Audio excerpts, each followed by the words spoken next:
Hello and welcome to the Cricket Happening Show, everyone. A bit late in the day today due to my poor health, but yes, I am here. As far as this cricket show is concerned, I am going to do a brief preview of two matches which are coming up. One is the Test match which is coming up at the very famous ground in India, the Eden Gardens in Kolkata, where India and England will be clashing in the third Test. England absolutely with their tails up, and India also. I will do a brief preview of that match, and also the 2020 World Cup champions West Indies under immense pressure to shake off this Bangladesh march towards a series victory here. If at all Bangladesh win today, third match in succession, if they win that, they are winning the series. Well, West Indies be able to stop it. But the only problem happens to be that there is going to be turn on the pitch is going to be slow, so one has to wait and watch what happens. It's not going to be easy for the West Indies, let me tell you that, with the current form that the Bangladeshi batsmen and the bowlers, the whole team is really gelling well as a unit right now. Right, let me start off with the match between India and England, where India are under immense pressure too. The reason being, the second Test match, one would remember that India losing a match in their own home turf, and that too, the English spinners, Monty Panesar, who was brought into the team, and Graham Swan, one of the world-class right-arm off spinners, running absolutely, putting us, drilling a hole into the Indian batting order. That was something not expected at all.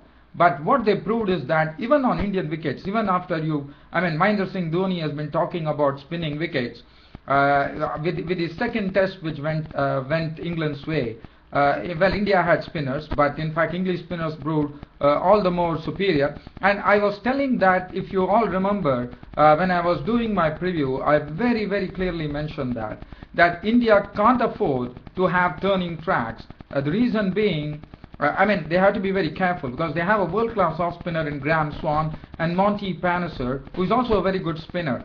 And that, I've been proved absolutely right there. And now, as far as the Eden Gardens Kolkata is concerned, India is the team which is under pressure. Now look at England. They are absolutely with their tails up. Now just looking at what changes England would be doing, they definitely have Ian Bell coming back. Now one is when you get victories, you are absolutely motivated. Anything which brings success motivates a team, and Ian Bell coming into the team is going to greatly strengthen the team now. So that is one thing. The other thing, Stuart Broad unfortunately has been all over the place. He has not been hitting his straps. So it's going to be Johnny. Whether they are going to go for, no, probably. Sorry, I'm sorry about that. Stephen Finn, who has been doing well of late. He was injured. He couldn't play in the first two matches. Now he's back, and he is going to fill in that spot. And let me tell you, Ian Bell and Stephen Finn coming into this England team is really going to strengthen them.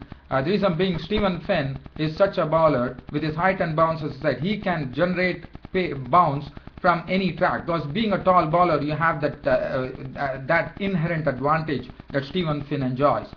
So I think India are under a lot of pressure. For England, well, there are two matches, but in fact India would be definitely ruining the fact that they wanted to probably give it back to England, what England did to India in England, but well, they have not been able to. Even after preparing turning tracks, as Mahendra Singh Dhoni rightly suggested, well, I thought that it has backfired. But yes, definitely England also have some great spinners, so it's not come as any surprise. But one thing as a surprise is that India getting beaten on their own subcontinent. As I said, hats off to England for the performance that they did.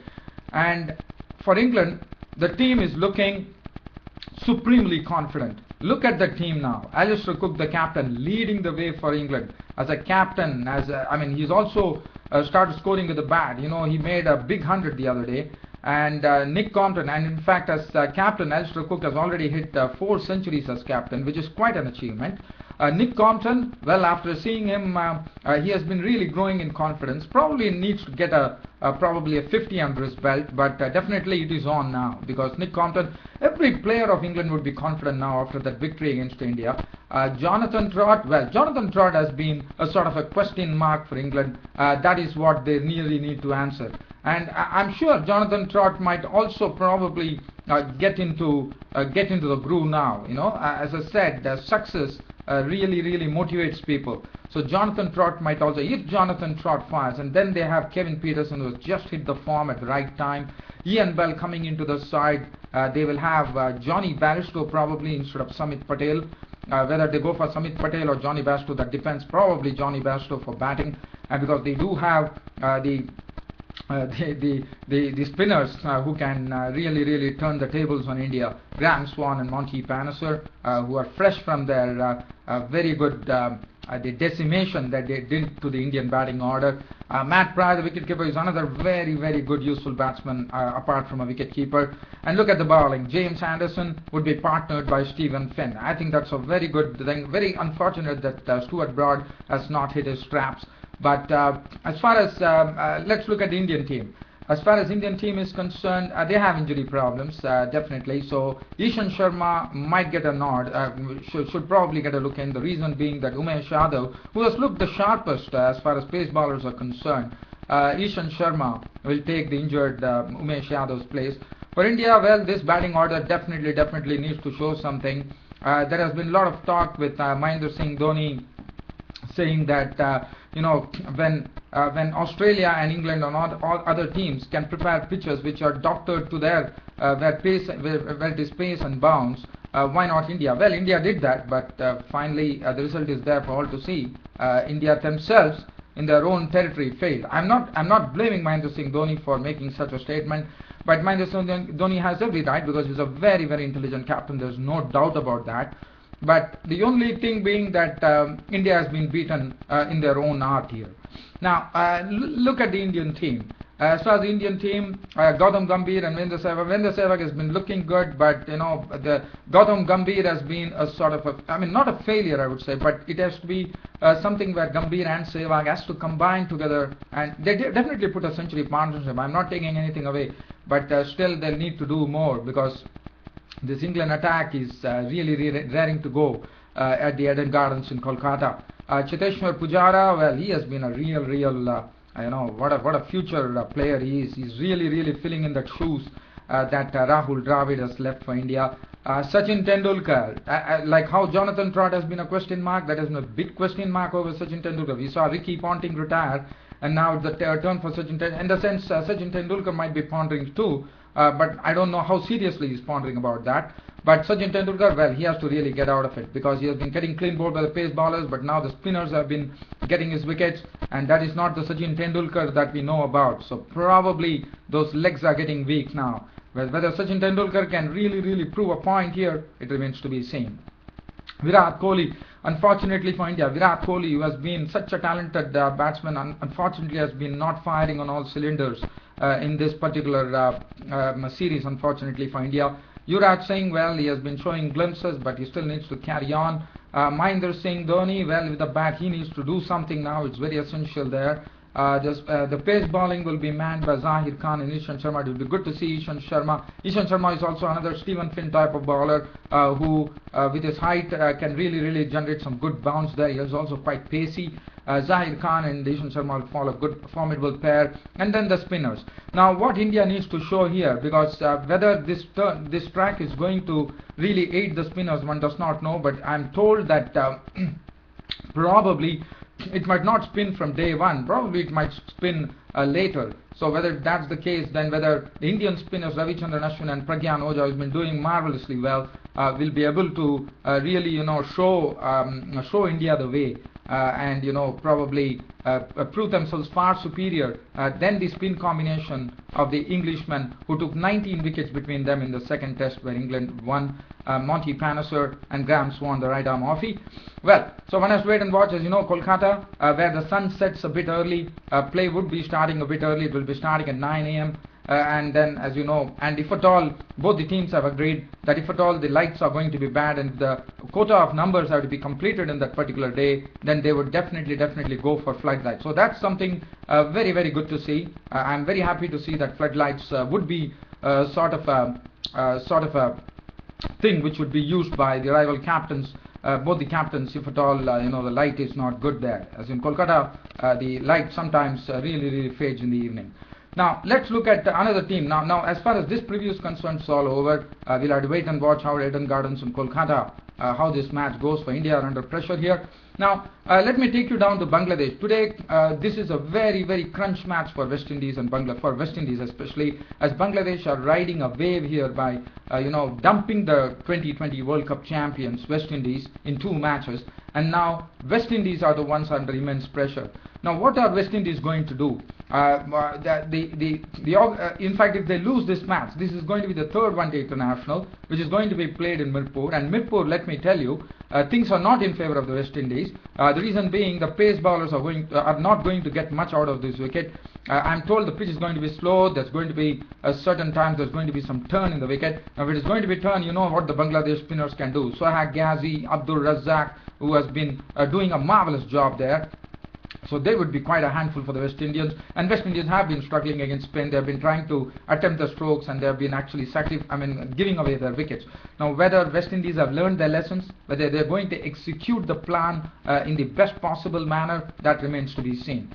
For Bangladesh, everything going their way. If at all West Indies lose this, that's it. Bangladesh are taking the series 3-0. They are not only taking a winning lead, but they are taking the series. And what a moment, proud moment that would be for Bangladesh, if at all. And by the current showing of the Bangladeshi team, I don't think it is far off. But West Indies, probably being experienced team, might come up with a strategy to deal with the spinners, and probably. But as I said, nothing is going West Indies' way, because as I said, this pitch is going to be one which is going to afford some turn. There's not going to be much for the pace bowlers. Now what West Indies are going to do? Are they going to have more spinners into the attack? Whether Veerasamy Perumal, who did well in the test match, is going to be introduced. Whether that is a gamble that West Indies will be taking. Whether Sunil Narine, who has been struggling in Bangladesh. One thought he would be the trump card, but unfortunately Sunil Narine has not been having his way at all. He has been struggling throughout this particular series, which has been a surprise. In fact, the Bangladeshi batsmen have really gone for a strategy to deal with Sunil Narine. There has been a definite strategy there. Chris Gayle, well, whether he can get his first 50, he has been struggling in Bangladesh too. Whether Lendy Simmons, who has been failing time and again, whether he's going to make way for Kieran Powell. Darren Bravo, whether he's a very good player of spin. Marlon Samuels, another good player of spin. Kieran Pollard, whether they can get the pieces together today. Dwayne Smith, the hard hitter of the ball. Darren Sammy, the captain, he's a bit helpless right now, but probably none of his boys are going to really make him proud today by winning this match against Bangladesh. Devon Thomas, the wicket-keeper. Andre Russell is an all-rounder. Now Ravi Rampal is the genuine pace bowler there. And as I said, it's going to use spin.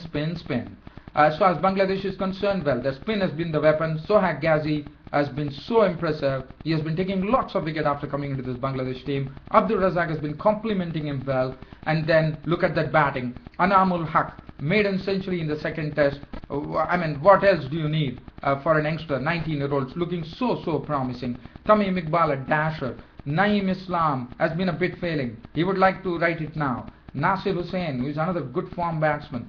Mahmoodullah is another good all-rounder. Mushfiqur Rahim, the captain, leading the team in a very bold and daring way. He gives the ball to Sohail Ghazi every time. What a bold move too. It's having Chris Gayle at the other end. Anybody would rather think, but it has been such motivation. Mushfiqur Rahim has been giving such support to Sohail Ghazi, telling him to flight the ball time and again to Chris Gayle. And Chris Gayle has been giving the wicket away to Sohail Ghazi. So that's a real battle there with Sohail Ghazi and Chris Gayle. Whether Gayle wins the battle today or Sohail Ghazi, one has to wait and watch. Momin ul Haq was impressive on his debut. Not on his debut, in his 2nd match. He gave a good impression on himself. Mashraf Murtaza has been doing well. He has been doing all the right things. Whether with the bat he just clubbed some sixes, with the ball he has been bowling at the right areas, and I think we are in for a good match. Whether it is going to be Rubal Hussain or Shafiul Islam who play today, one has to wait and watch. But I think West Indies are under definite pressure. West Indies need to win this. For Bangladesh, well, if they win, they are not only taking a winning lead in the series, but taking the series here. So what is going to happen here at Eden Gardens, Kolkata and Mirpur, one has to wait and watch. Until then, it's your host Ram saying goodbye. Thank you.